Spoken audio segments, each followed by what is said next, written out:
Nur ad-Din Abu al-Qasim Mahmud ibn Ahmad ad-Din Zengi, often shortened to Nur ad-Din, was a member of the Turkish Zengi dynasty which ruled the Syrian province of the Seljuk Empire. He reigned from 1146 to 1174. The war against the Crusaders. After the assassination of his father in 1146, Nur ad-Din and his older brother Saif ad-Din Ghazi I divided the kingdom between themselves, with Nur ad-Din governing Aleppo and Saif ad-Din Ghazi establishing himself in Mosul. The border between the two new kingdoms was formed by the Nahr al-Khabur River. Almost as soon as he began his rule, Nur ad-Din attacked the Principality of Antioch, seizing several castles in the north of Syria, while at the same time he defeated an attempt by Jocelyn II to recover the county of Edessa, which had been conquered by Zengi in 1144. In 1146, Nur ad-Din massacred the entire Christian population of the city and destroyed its fortifications, in punishment for assisting Jocelyn in this attempt. Although according to Thomas Asbridge, the women and children of Edessa were enslaved, he secured his hold on Antioch after crushing Raymond of Poitiers at the Battle of Inab in 1149, even presenting to the Caliph Raymond's severed head and arms. Nur ad-Din sought to make alliances with his Muslim neighbors in northern Iraq and Syria in order to strengthen the Muslim front against their western enemies. In 1147 he signed a bilateral treaty with Mu'in ad-Din Anur, governor of Damascus. As part of this agreement, he also married Mu'in ad-Din's daughter Ismet ad-Din Khatun. Together Mu'in ad-Din and Nur ad-Din besieged the cities of Bosra and Saqqad, which had been captured by a rebellious vassal of Mu'in ad-Din named Altantash. But Mu'in ad-Din was always suspicious of Nur ad-Din's intentions and did not want to offend his former Crusader allies in Jerusalem,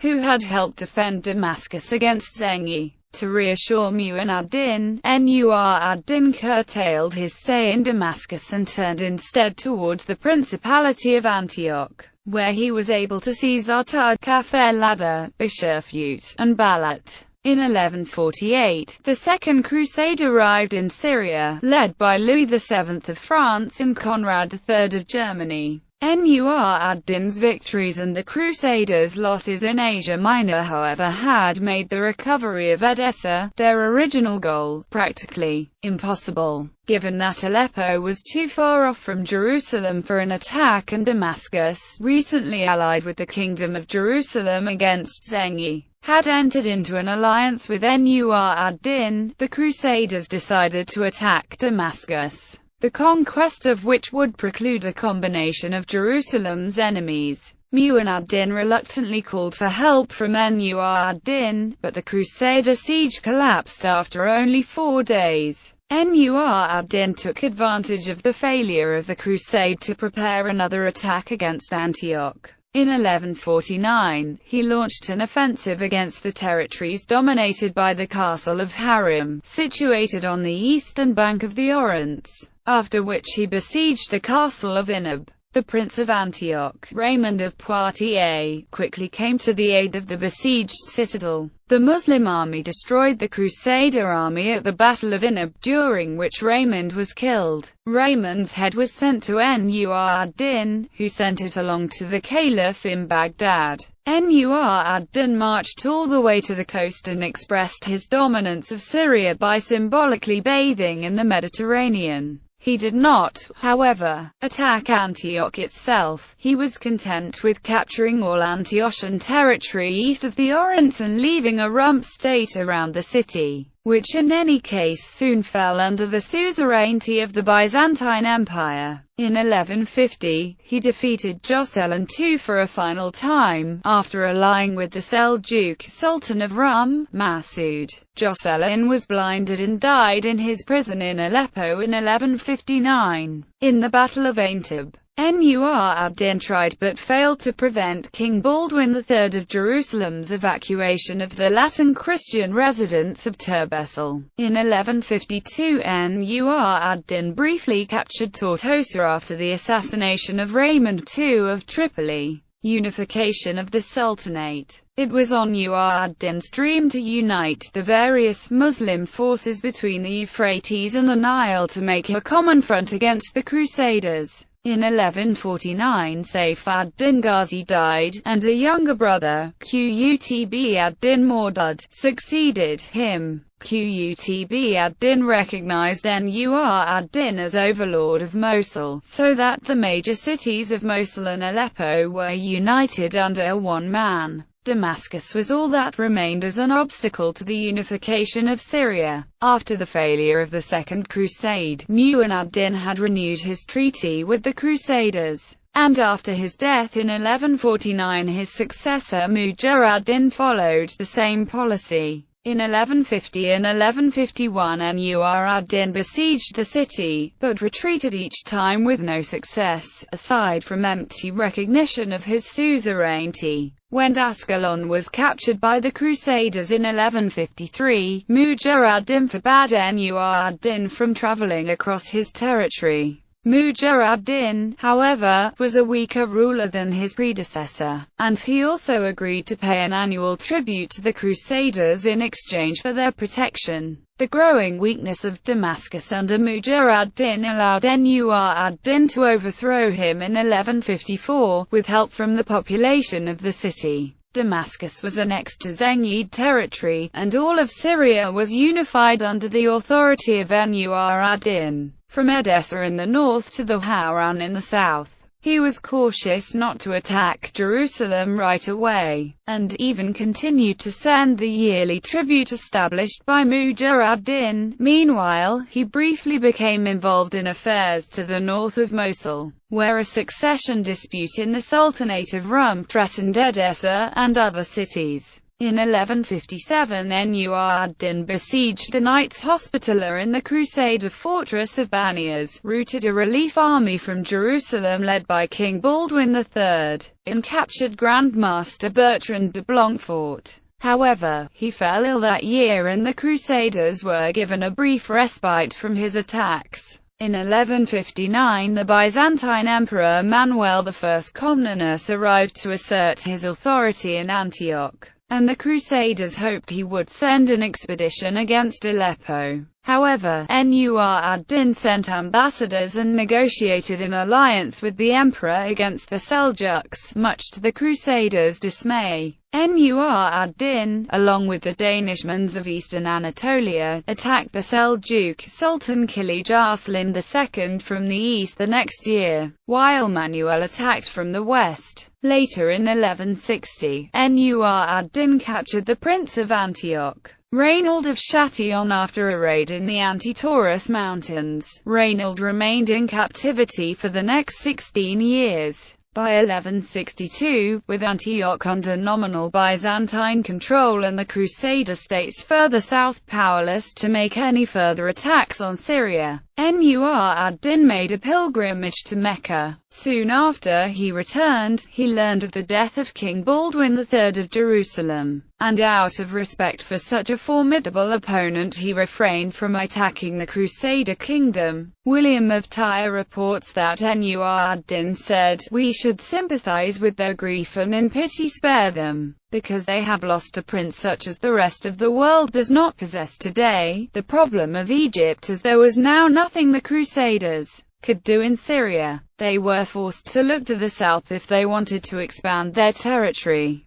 The capture of Ascalon had already succeeded in cutting off Egypt from Syria, and Egypt had been politically weakened by a series of very young Fatimid caliphs. By 1163, the caliph was the young Al-Adid, but the country was ruled by the vizier Shawa. That year, Shawa was overthrown by Durgam. Soon afterwards, the king of Jerusalem, Amalric I, led an offensive against Egypt, on the pretext that the Fatimids were not paying the tribute they had promised to pay during the reign of Baldwin III. This campaign failed and he was forced to return to Jerusalem. but it provoked Nur ad-Din to lead a campaign of his own against the Crusaders in Syria in order to turn their attention away from Egypt. His attack on Tripoli was unsuccessful, but he was soon visited by the exiled Shawa, who begged him to send an army and restore him to the vizierate. Nur ad-Din did not want to spare his own army for a defense of Egypt, but his Kurdish general Shirkuh convinced him to invade in 1164. In response, Durgam allied with Amalric, but the king could not mobilize in time to save him. Durgam was killed during Shirkuh's invasion and Shawa was restored as vizier. Shawa immediately expelled Shirkuh and allied with Amalric, who arrived to besiege Shirkuh at Bilbais. Shirkuh agreed to abandon Egypt when Amalric was forced to return home, after Nur ad-Din attacked Antioch and besieged the castle of Harran.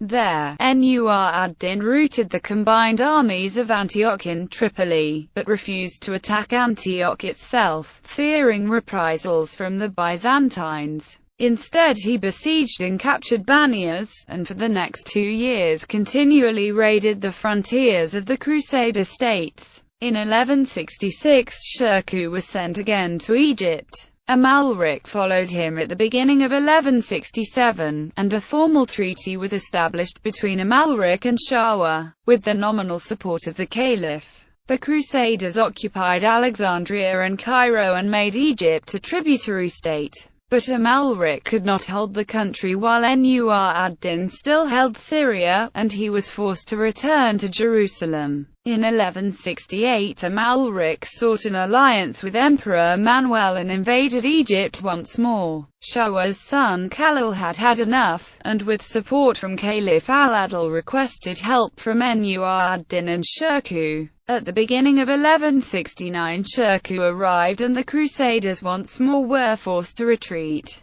This time Nur ad-Din gained full control of Egypt. Shawa was executed and Shirkuh was named vizier of the newly conquered territory, later succeeded by his nephew Saladin. One last invasion of Egypt was launched by Amalric and Manuel, but it was disorganized and came to nothing. Death and succession. During this time Nur ad-Din was busy in the north, fighting the Autokids, and in 1170 he had to settle a dispute between his nephews when his brother Qutb ad-Din died. After conquering Egypt, Nur ad-Din believed that he had accomplished his goal of uniting the Muslim states. But Saladin did not wish to be subject to his authority. He did not participate in the invasions led by Nur ad-Din against Jerusalem in 1171 and 1173, hoping that the Crusader kingdom would act as a buffer state between Egypt and Syria. Nur ad-Din realized that he had created a dangerous opponent in Saladin, and the two rulers assembled their armies for what seemed to be the inevitable war. However, when Nur ad-Din was on the verge of invading Egypt, he was seized by a fever due to complications from a peritonsillar abscess. He died at the age of 59 on 15 May 1174 in the citadel of Damascus. He was initially buried there, before being reburied in the Nur al-Din madrasa. His young son As-Saleh Ismail al-Malik became his legitimate heir, and Saladin declared himself his vassal, although he really planned to unify Syria and Egypt under his own rule. He married Nur ad-Din's widow, defeated the other claimants to the throne and took power in Syria in 1185, finally realizing Nur ad-Din's dream. Legacy. According to Dr. Salah as-Saleh, one of the foremost students of Sheikh Ibn al-Uthaymin, Nur ad-Din Zengi had a dream in the year 557 R, in which he saw Muhammad command him to save him from two persons which he pointed towards. He left for Medina and identified those two people, and after interrogation they confessed that they were crusaders in a mission to remove the body of Muhammad from the grave. He then executed the culprits and secured the grave well. According to William of Tyre, although Nur ad-Din was a mighty persecutor of the Christian name and faith, he was also a just prince, valiant and wise, and according to the traditions of his race, A religious man, Nur ad-Din was especially religious after his illness and his pilgrimage. He considered the Crusaders foreigners in Muslim territory, who had come to Outremer to plunder the land and profane its sacred places. Nevertheless, he tolerated the Christians who lived under his authority, aside from the Armenians of Edessa, and regarded the Emperor Manuel with deep respect. In contrast to Nur ad-Din's respectful reaction to the death of Baldwin III, Amalric I immediately besieged Banias upon learning of the emir's death, and extorted a vast amount of money from his widow. Nur ad-Din also constructed universities and mosques in all the cities he controlled. These universities were principally concerned with teaching the Quran and Hadith.